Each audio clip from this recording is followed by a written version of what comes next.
Hey guys! Welcome back ulit dito sa Caliplants. Ako si Mark at nandito tayo ulit sa greenhouse.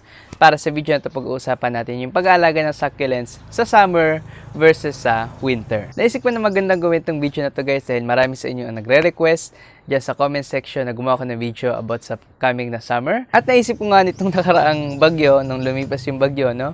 Naisip ko na kailangan talaga natin i-consider yung panahon kapag tayo nag-aalaga ng mga succulents kasi may effect sa kanila yung panahon na meron tayo currently, no? Pero ngayon pag-usapan muna natin kung ano ba yung mga klase ng season na meron tayo sa Pilipinas. Sa ibang bansa, meron tayong spring, summer, autumn o kaya fall, tapos merong winter. Pero dito sa Pilipinas, dahil hindi naman ganun yung climate natin, makakategorize ko yung climate natin sa apat din. Cold at saka dry na weather, na mahangin ngayon. Cold at dry at mahangin. Tapos, meron din na hot at saka dry na weather. So, yun yung panahon na sobrang init tapos walang ulan na parang gusto mong magmakaawa sa langit para sa ulan dahil sa init na matagal yun. Yun yung parang pinaka-summer natin. Tapos, merong hot at saka wet na season. Yun yung mainit ang panahon pero may ulan. Tapos, meron yung cold at saka wet na season. Yun yung malamig at maulan. So, yan guys ay nangyayari buong taon. Early in the year, siguro December, January, February, yan yung coldest month. Pero yan din yung mga buwan na dry, walang masyadong ulan, pero may hangin, sobrang hangin. So dito sa amin ngayon, sobrang hangin. Pagkatapos ng February, yan na yung March, April, May. Yan yung mga times na mainit ang panahon. Tapos continue na yon hanggang sa August, September. Yan na yung hot at saka medyo maulan. Meron ng konting ulan yan. Tapos sa November, December, October, November, December, yan na yung panahon na mainit pero maulan. So, yun yung panahon na parang mainit yung panahon pero laging umuulan. So, yun yung parang kakaiba dito sa atin sa Pilipinas. At yan din yung panahon na marami ding bagyo na dumadating sa atin. So, yung late na sa year, mga September, October hanggang December. At totoo guys, last year, 2020, pinaka malalang taon sa history, no? Yun yung parang may pinakapangit na winter. Kasi before that, last year, hindi naman ganun kalala yung tag-ulan noong 2019. Ngayon guys, moving on dun sa panahon, pag-usapan naman natin yung mga succulents natin, kung ano yung pinagkaiba nila at kung paano sila magre-react sa panahon. So, meron dalawang category yung mga succulents sa ibang bansa. At yun yung tinatawag nila na summer growers at saka winter growers. So, yung summer growers, winter dormant sila. Ibig sabihin, parang tulog sila sa winter, pero sa summer, lumalaki sila. Yung winter growers naman, pag summer, parang tulog sila. Summer dormant naman sila. So, hindi sila lumalaki pag summer, lumalaki sila kapag winter. So, ngayon guys, ipapakita ko dito sa inyo yung medyo mahaba-habang list ng bawat halaman, no? Pero pagdating sa summer growers, masasabi ko na yung mga echeveria at mga cactus, pati siguro yung litops, yan ay mga summer growers. Mas marami kayong makikitang growth sa kanila pag summer. Especially guys, yung mga echeveria.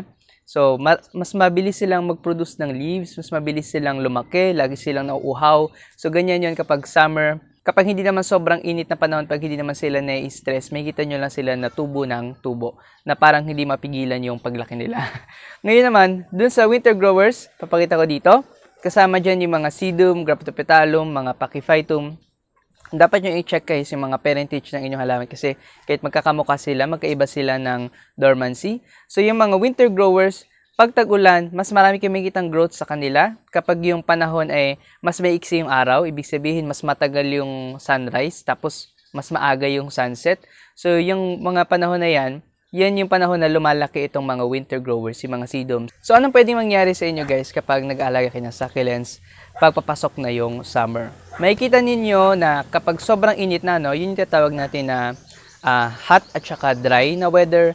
Pag yun na yung panahon guys, hindi magandang bumili ng succulents kasi masyado silang na-stress sa sobrang init, humihinto sila na pag-grow. Kahit yung tinatawag natin ng mga summer growers, halos hindi nyo makikita na lumalaki sila kapag sobrang init ng panahon, humihinto din sila ng pag-grow. All around kasi ang mga succulents, masasabi natin na opportunistic growers sila. Hinahanap nila yung mild na temperature bago sila lumaki. So, medyo maarte sila, no? So, yung mga summer growers, hindi sila all day na lumalaki, guys. Kapag summer, o kapag hindi naman sobrang init, no? Meron silang period sa araw na dun sila nagpapakita ng mas maraming growth. So, halimbawa, kapag morning, early morning, yan, magpuproduce sila ng growth.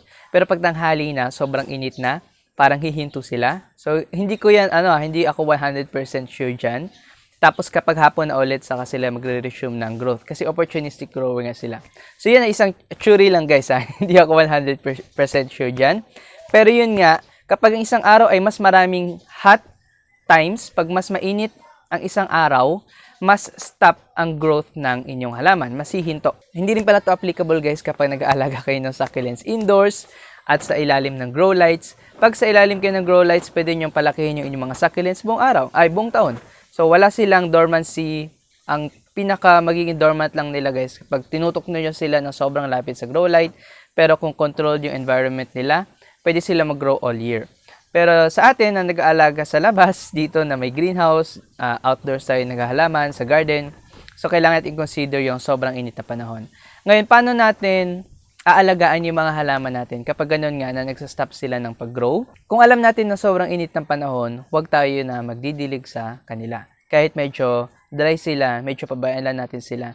Pero para maiwasan sila na magka-sunburn, lagyan natin sila ng filter or ipasok natin sila kapag sobrang init sa tanghali. Tapos ilabas na lang natin sila ulit kapag hapon. Or pumili tayo ng spot sa bahay natin na pag sobrang init sa tanghali, shaded na sila, medyo filtered na sila. Tapos sa hapon, pwede pa siguro sila makuha ng kahit papano na sunlight. Syempre guys, kapag yung hapon natin ay hindi naman na sobrang init, o yun na yung palubog na yung araw, okay lang din sa kanila, meron pa rin silang konting araw sa hapon. Kung poprotektahan natin yung ating mga halaman guys, hindi sila masyadong may stress ng super. Paano ba natin ma-identify kapag stress sila? Yun nga, hindi sila lumalaki at nagpo-produce sila ng sobrang kakaibang kulay. So ito, mayroon akong ipapakita sa inyo. Okay, ngayon guys, hindi pa summer, no? So hindi pa sila super stressed. Pero ito yung mga halaman na nag-i-stress. Okay, so ito. So ito si ating pink champagne at saka si neon breakers. So going summer pa lang tayo, hindi pa ganun kainit. Kaya makita nyo guys na pale pa yan.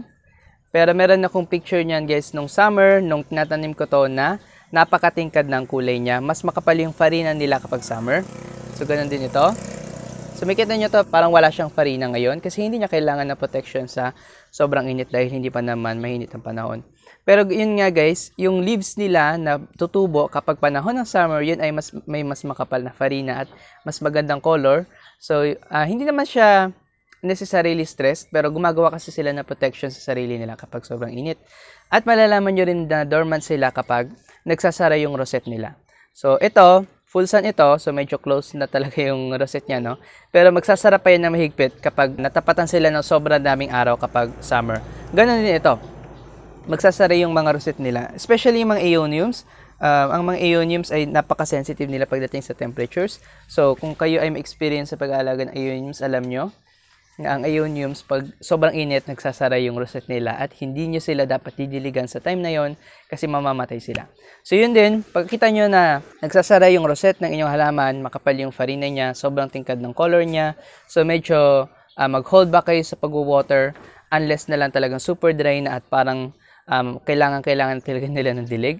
Pero may mga times guys sa summer na, ang sinasabi kasi natin na identification natin pag kailangan nila ng dilig, pag tinulak nyo yung leaves nila ay napupush, ibig sabihin nun, kailangan nila ng dilig.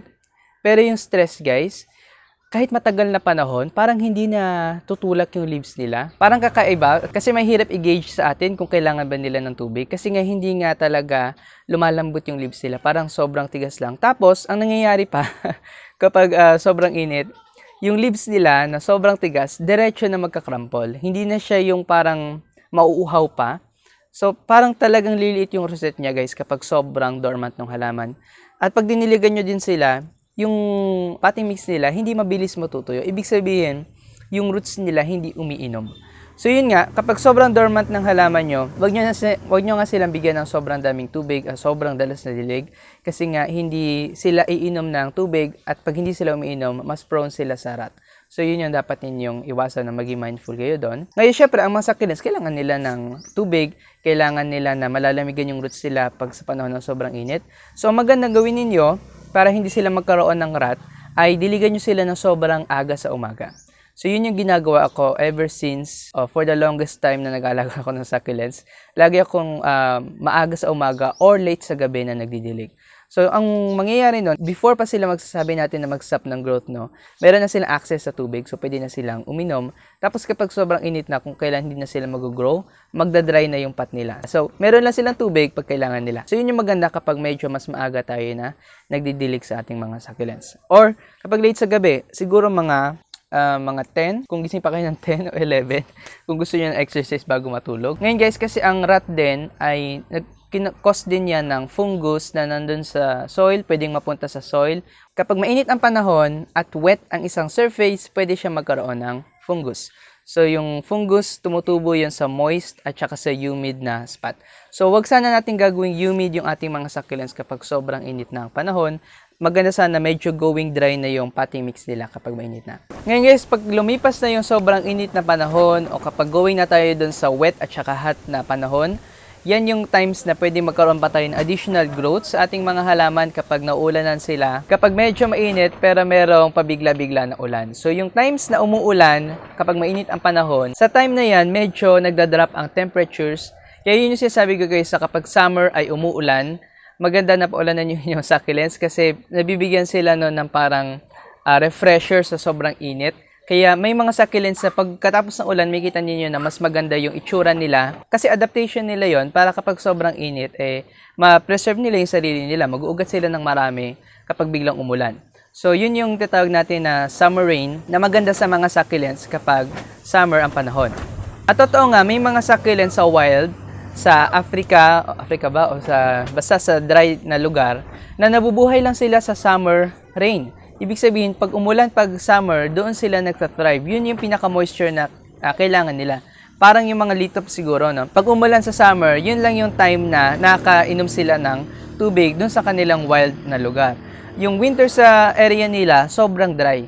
Kaya kapag ang litops guys ay binigyan nyo ng tubig kapag winter, pwedeng mamatay yung litops ninyo kasi sa wild, hindi sila umiinom ng tubig kapag winter. Pagkatapos sa panahon na medyo maulan na summer, going na dun sa medyo maulan at malamig na panahon, humihinto din ang succulents sa pagtubo guys, especially yung mga echeveria. Makikita niyo na humihinto na talaga yung pag-grow nila, tapos yung leaves nila talagang naglalagas at nawawala, natutuyot na kahit diligan nyo sila, no?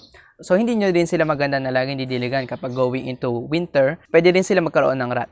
So, yung time na yun na dormant sila, yun naman yung time na nagpo-produce ng growth yung mga sedums. Kaya meron time dito na yung burrito ko, nakita ko na mas marami siyang growth. At ngayon, medyo mas active yung growth niya compared sa mga echeveria na meron ako. So, ito guys, ipapakita ko sa inyo isang example ng halaman na talaga naging dormant nung tag-ulan na ulit. So, yan, naging dormant na siya nung tag-ulan. Alam nyo guys, kung nanonood kayo dito sa channel, ang rose cabbage ko na video, yun ang pinakamalaking video ko dito sa channel. Dahil yun yung time na pinakita ko yung rose cabbage ko na sobrang laki. Pero tingnan nyo naman nangyari sa rose cabbage ko ngayon. Ayan na lang siya. Okay, para dala siya puno. So ito yun guys, ito yung halaman na yun nandun sa video na yun, no? At yung isa na pinugot ko, so ito yung isa kong rose cabbage na pinugot. So makita nyo naman dun sa video na yun na parang mother plant yung halaman. Pero ito tingnan nyo naman, no? Parang bonsai, wala nang halos leaves, kawawa naman, di ba?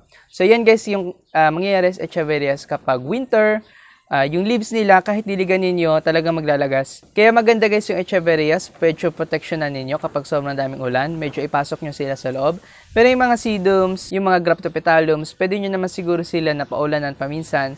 Pero kapag din guys, kapag pumasok na tayo doon sa realm na winter na talaga, o yung panahon na cold at saka wet, yan yung times na may mga bagyo sa Pilipinas at yan yung times na sobrang lakas ng ulan at halos walang araw. So, na-experience natin yan guys itong 2020 na may mga linggo na halos buong linggo, walang sunrise, walang sunset, meron lang konting liwanag sa umaga, pero sobrang ulap buong araw. So, yan yung parang pinaka-depressing na time ng taon. Huwag nating paulanan yung ating mga succulents. Ipasok natin sila. Kung naulanan sila, patuyuin natin sila. Huwag natin sila iwan ng wet ng sobrang tagal kasi mamamatay sila. So, yun yung nangyari sa akin, guys. Yun din yung nag-push sa akin kaya nagtayo ako ng greenhouse. Pagkatapos ng bagyo, kasi nung bagyo talaga, sobrang dami kong halaman na namatay. Hindi ko sila mamanage na patuyuin. Pag pinasok ko sila sa loob at basa sila at hindi sila na-dry kagad, na mamatay sila. Kasi yun nga ang tendency, guys. Walang araw. Nasa loob sila, madilim, tapos basa yung soil nila, no? So yun, nakakamatay yun sa mga succulents. So maganda talaga sa atin, pag alam natin na going winter months na, wag na nating paulanan yung ating mga succulents. So kapag medyo mainit pa yung panahon, pwede pang paulanan. Pero kapag talagang sunod-sunod na yung ulan, maganda hindi na natin sila paulanan. So hindi ko lang ito masabi sa lahat, no? Pero yun yung meron ako na climate sa aking lugar. Ngayon guys, may mga ways naman para maprotection natin yung ating succulents sa sobrang weathering. So yun nga yung sobrang effect ng harsh weather sa kanila. So pwede natin yung pigilan sa paggamit nga ng filter. So kapag sobrang init, kung may filter tayo sa ating garden, mapoprotection na natin sila sa sobrang init. Kapag sobrang ulan, kung may bubong tayo, mapoprotection natin sila sa ulan. Pero kapag sobrang tagal nga na walang ulan, gaya nangyari sa ibang bansa, pag winter sa kanila, minsan walang sunrise, puro makulimlim lang yung panahon. So pwede naman tayo maggamit ng grow lights sa panahon na yon, kung gusto natin talaga na patuloy na mag-grow yung ating mga succulents, no? Ngayon, yan na siguro yung lahat ng masasabi ko so far. Baka magkakaroon tayo ng update pagdating sa weather kapag nagbago na yung panahon, pag summer na. Bibigyan ko kayo guys ng additional tips, makakita kayo ng update sa atin sa videos. So, mag-subscribe kayo dyan sa baba para lagi kayong updated sa ating videos. Sana i-like nyo tong video na to guys. Yung positive comments ninyo at positive feedback at active ninyo na pagsagot sa aking mga questions, yan ang nag-i-inspire sa akin na patuloy na mag-create ng mga videos kahit may mga basher tayo minsan. Ngayon guys, hindi madali yung gumagawa ng daily videos, daily vlog. So pagpasensyahan nyo kung medyo matagal ako makapag-release ng mga subtitles, medyo hindi ako consistent sa subtitles, no? Please forgive me. So please give me some time and please be a little patient with me when I'm making subtitles, adding subtitles to my videos, because it's not that easy for me, a one-person worker on this channel. So I do everything, the shooting, the editing, the research, and also I have to take care of my plans. So it might take a while before I can finish all the subtitles for all the videos. But if you stay subscribed to this channel, I thank you very much. Your support really helps and really inspires me to continue making informative videos. Well guys, that's about it for this video. You may not see me talking like this in English in other videos. So I will see you guys on the next video. It will be in Filipino and I will be adding subtitles soon. So just stay subscribed and I'll see you on the next one. Bye-bye!